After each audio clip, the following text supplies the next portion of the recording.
Sir सबसे पहले ये बताइएगा, सुहेल अफरीदी साहब को जो वज़ीर आला बनाने का इमरान खान साहब का फैसला है, आप समझते हैं कि ये दुरुस्त फैसला है उनका? देखिए हैदर, मसला ये है कि आप जब वजीर आला बना रहे हैं, आपने अली अमीन गंडापुर साहब को क्यों वजीर आला बनाया था? मकसद तो लोगों ने वोट क्यों दिया है तहरीक इंसाफ को? मकसद तो ये था कि इमरान खान को और पीटीआई को रिलीफ मिलेगा। बिल्कुल ठीक। अब प्रॉब्लम यहाँ पे आ रही है कि आपने रिलीफ लेना है या थ्रू एंगेजमेंट, और या एक पॉलिटिकल मूवमेंट खड़ी करेंगे, चैलेंज खड़ा करेंगे कि गवर्नमेंट जो है वो आपको रिलीफ दे।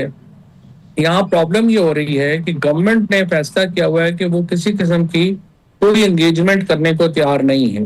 वो समझते हैं अमेरिका हमारे साथ है, सऊदी अरेबिया को हमने मैनेज कर लिया है, पाकिस्तान के लोगों को, मीडिया को, इनको हमने डंडे शंडे से ठीक कर लिया है, क्या जरूरत है हमें कोई एंगेजमेंट की? तो अब इसके अलावा कि आपको चैलेंज खड़ा करें और तो कोई तरीका नहीं है। सो आपको ये जो सारी एक नजर आ रही है कि जिसमें एक कोशिश, एफर्ट, वो यही है कि आप चैलेंज कर। अली अमीन गंडापुर जो है वो एंगेजमेंट की कोशिश कर रहे थे। 26 नवंबर को एक उन्होंने कोशिश की एक चैलेंज देने की, वो कामयाब नहीं हुआ। उसके बाद उन्होंने एंगेजमेंट की कोशिश की, वो कामयाब नहीं हुई। लिहाजा उन्हें तो चेंज करना ही था। तो जो नए चीफ मिनिस्टर हैं वो ज्यादा क्लियर हेडेड हैं इस मामले में कि वो एक पॉलिटिकल मूवमेंट, एहतजाज या चैलेंज खड़ा करेंगे वफाकी हुकूमत के लिए। तो हमने माजी में देखा, इमरान खान साहब ने वजारत आला के लिए उस्मान बुज़दार साहब को, या उससे पहले परवेज़ खटक साहब को लगाया, महमूद खान साहब को, अब अली अमीन गंडापुर साहब को। तो तमाम फैसले जो है वो उनके सही नहीं हुए। उन्होंने बाद में खुद भी कई जगह एक्सेप्ट किया कि ये मेरे से जो है ये गलत फैसले हुए, या पार्टी में काफ़ी लोगों ने उसके ऊपर क्रिटिसाइज़ किया। अभी आप समझते हैं कि सुहेल अफरीदी साहब का जो मकसद है, जिस तरह आपने बताया कि पार्टी को कोई रिलीफ मिले या इमरान खान साहब की रहाई के लिए आप कह रहे हैं कि वो क्लियर हेडेड है, तो मौजूदा हालात में वो कुछ कर सकेंगे इमरान खान साहब के लिए, या ये भी मुस्तकबिल में हमें एक गलत फैसला जो है वो साबित होता दिखाई देगा? देखिए ये तो हमें नहीं पता ना, हम तो नजूमी तो नहीं है। हमारा तो ये है कि मकसद ये है, जो सोहेल आफरीदी हैं वो एक स्टूडेंट पॉलिटिक्स से आए हैं, एहतजाजी पॉलिटिक्स का ज़ाहिर है, उन्हें बड़ा तजुर्बा भी है, दलेर आदमी हैं, और तहरीक इंसाफ के साथ, इमरान खान के साथ उनकी लॉयलिटी है। अब ये सारे लोग जो हैं, अब ये कि वो उसमें कामयाब हो पाएंगे या नहीं हो पाएंगे, ये तो सर्कमस्टांसिस के ऊपर होता है कि कैसे है। तो जो मौजूदा आपने पहले का सर्कमस्टांसिस में आपको क्या लग रहा है? बुज़दार का या आदि अमीन का, या इन दोनों को जो कहा परवेज आपने, खटक यही साहब और चेंज महमूद हुए खान हैं। तो साहब। वो महमूद खान ने और परवेज खटक साहब ने तो अपनी जो मुद्दत है वो पूरी की थी। जी। तो ये दोनों जो है बेसिकली हटाए गए हैं अपने सर्कमस्टांसिस की वजह से। बिल्कुल ठीक। और सर्कमस्टांसिस के ऊपर ही चीजें होती हैं। नहीं, तो अभी जो हालात हैं, जिस तरह आपने कहा कि फेडरल गवर्नमेंट ने अमेरिका को मैनेज कर लिया है, सऊदी अरब के साथ हमारे मामला ठीक हैं, डोमेस्टिकली आपने कहा कि डंडे के जोर के ऊपर लोगों को डरा धमका के हुकूमत किसी भी तरीके से सिलसिला चला रही है, ऐसे में तहरीक इंसाफ जो है वो रिलीफ ले पाएगी, या सुहेल अफरीदी साहब बतौर वज़ीर आला कुछ कर सकेंगे मौजूदा सर्कमस्टांसिस को सामने रखते हुए? आपको क्या लगता है? नहीं, देखिए पाकिस्तान के अंदर तो बहुत फासला है, अवाम में और हुक्मरानों में बहुत फासला है, और कोई ऐसी कामयाबी नहीं है जो कि पाकिस्तान के लोग इसको तहसीन की नज़र से देख रहे हों। हुकूमत का पहले एक नुक्ता नज़र ये था, और ये मिथ थी, कि कुछ भी हो जाए इमरान खान जो हैं वो किसी सूरत भी वो नहीं कर पाएंगे, जेल नहीं काट पाएंगे। वो मिथ गलत साबित हो गई। फिर उनका ख्याल था कि लोग वोट नहीं देंगे, वो मिथ गलत साबित हो गई। अब ये आखिरी मिथ पे बैठे हुए हैं इस पे कि कुछ भी हो जाए, कौन सा लोगों ने निकलना है। मेरा खौफ ये है, जो पाकिस्तान के लिए अच्छा नहीं होगा, कि लोग भी निकल आएंगे और ये प्रॉब्लम हो जाएगा बहुत ज्यादा पाकिस्तान के। बिल्कुल ठीक। अच्छा, वही जो अली अमीन गंडापुर साहब को वजारत आला से हटाने का जो फैसला है, या खालिस्तान समझते हैं कि इसी वजह से है कि वो कामयाब नहीं हो सके जो तहरीक इंसाफ को बतौर पार्टी को रिलीफ दिलवाने में, या इमरान खान साहब की राय के हवाले से? क्योंकि एक बहस ये भी हो रही है कि ये कोलेक्ट्रल डैमेज है अलीमा खान साहिबा और बुशरा बीबी के दरमियान जो लड़ाई है उसकी। नहीं, अगर वो कामयाब हो जाते तो फिर लड़ाई भी ना होती। हमेशा लड़ाइयाँ तब होती हैं जब आप नाकाम हो रहे हो। घर में भी लड़ाइयाँ तब हो रही होती हैं जब पैसे नहीं आ रहे होते, मुआशी मुश्किलात हो रही होती हैं, कामयाब नहीं हो जाते, तो घर में लड़ाइयाँ शुरू हो जाती हैं।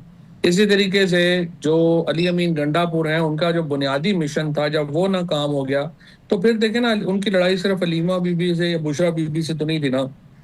पार्टी का कोई सीनियर आदमी केपी में उनके साथ चलने को तैयार नहीं था। ये भी उनकी नाकामी थी कि वो पार्टी में कारकुनों को साथ नहीं चला सके, वो लीडरशिप को साथ नहीं चला सके, जिसकी वजह से जो मसाइल हैं उनमें इजाफा हुआ। और फिर last nail in the coffin आप कह लें कि अलीमा बीबी से जो लड़ाई हुई या उन्होंने जो वीडियो पैगाम दिया, वो आखिरी एक वजह हो सकती है, but that can not be the main cause. बिल्कुल ठीक। अच्छा, आप चूंकि जियो पोलिटिकल इशूज़ को भी बहुत कीनली देखते हैं, अभी रिसेंटली पाकिस्तान और अफ़गानिस्तान के दरमियान ये जो कशीदगी हुई, इनफैक्ट अभी भी कशीदगी बरकरार है, क्योंकि बॉर्डर पर चलें थोड़ी सी सुकून है, वहाँ पर कोई इतना शोर नहीं है, लेकिन अदरवाइज़ कशीदगी बरकरार है।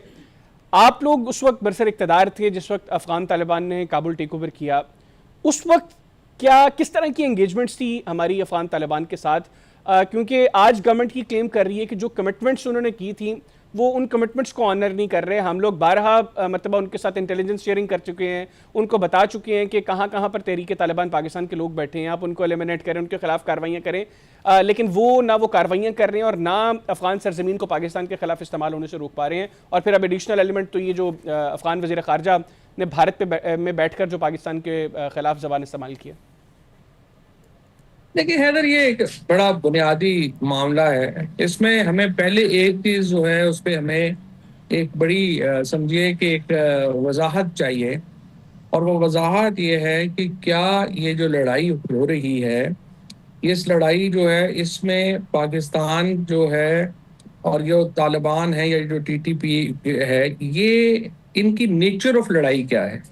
क्या ये सेटलमेंट की लड़ाई है जो मुख्तलिफ ट्राइब्स की आपस में हो रही है, या ये मजहबी लड़ाई?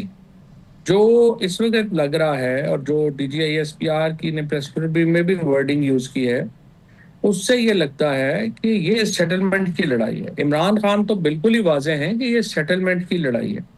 अब ये सेटलमेंट की लड़ाई है क्या? ये लड़ाई ये है कि जब ये 9/11 के बाद जब अमेरिका ने हमला किया, तो हमारे जो ट्राइब्स हैं वो दो हिस्सों में बट गए। एक हिस्सा जो है वो पाकिस्तान की फौज के साथ आ गया, पाकिस्तान के साथ आ गया और हमने कार्रवाइयाँ की। दूसरा हिस्सा था जो कि तालिबान के साथ चला गया, खसूसन हकानीज के साथ चला गया, और उन्होंने अफगानिस्तान में बैठ के अमेरिका का मुकाबला किया। अब ये थे पाकिस्तानी। अब इस वक्त इशू ये है कि वो लोग जब ये तालिबान बरसर इक़्तिदार आए, तो अब वो कहते हैं कि जी अब इनको आप रीसेटल करें पाकिस्तान में। पाकिस्तान में रीसेटल करना जो है वो हमारे लिए मुमकिन ही नहीं है, क्योंकि अगर हम उन्हें रीसेटलमेंट जाए तो लोकल लोग जो है वो नहीं मानते। तो अब ये फॉर्मूला बनाया क्या जाए कि किस तरीके से हम इन लोगों को जो है वो पाकिस्तान में या अफगानिस्तान में या कहीं पे भी सेटल डाउन करना है। अब वो मुसल्ला भी हैं, उनके पास वेपन भी है। तो ये एक कॉम्प्लेक्स लड़ाई है, इसलिए इसको एक कोई एक लाइन में कि सिर्फ लड़ाई से भी ये खत्म नहीं होनी और सिर्फ ये टॉक से भी खत्म नहीं होनी। We have to come up with a very complex strategy as the issue is very complex in itself. बिल्कुल ठीक। और आखिर में फवाद भी बताइए कि जो कल गज़ा अमन माहदे के ऊपर दस्तखत हुए हैं, उसके बाद आपको लगता है कि अब वाक़ियतन फ़लस्तीन में अमन हो जाएगा और ये माहदा जो है ये आज़ाद फ़लस्तीनी रियासत की राह को हमवार कर सकता है? और कल शहबाज शरीफ साहब ने एक मरतबा फिर अमरीकी सदर डोनाल्ड ट्रंप को जो है वो नोबेल पीस प्राइज़ के लिए नामजद किया है, उसके ऊपर आपका क्या कमेंट?